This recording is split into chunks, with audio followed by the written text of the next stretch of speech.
E ne e le boitumelo jo bo khutsafetseng le maikutlo a kgololosego fa basekisiwa ba kgetsi ya bonweenwee ya dimilione di le 25 tsa diranta ba bonwa ba se molato ke moatlhodi Nompumelelo Gusha wa Kgotlatshekelokgolo ya Freistata.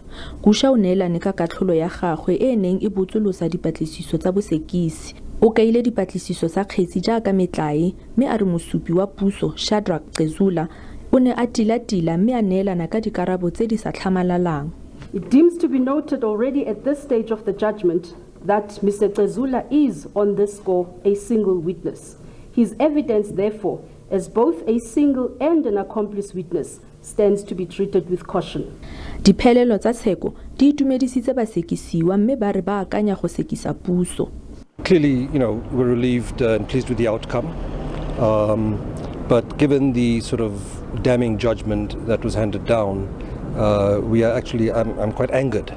I'm quite angered that the state, the prosecuting authority and the investigators would have pursued a matter like this which had no merit to begin with. The judge was quite damning in her judgment, called it a comedy of errors of the millennium on behalf of the state and the investigators.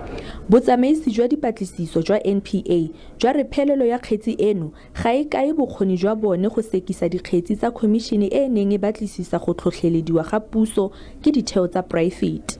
The court has found what it's found, and as the prosecution will then study the judgment and then look at possible legal avenues to possibly explore and decide whether we want to follow one or the other legal avenues available. Moitseanape wa tsa molao a re basekisiwa bano ba ka kgona go sekisa puso. It's going to be up to the defense currently of what are they going to do after. Are they going to proceed with the malprosecution or are they going to just leave the matter as it is? Kgetsi eno ke ya ntlha mogare ga dikgetsi tsa komishene ya ga Zondo go ya kwa tshekong. Moatlhodi Gusha o lemositse bosekisi gore bo seke jo itlhaganela go sekisa. Kamogelo Siekwi, SABC News, Bloemfontein.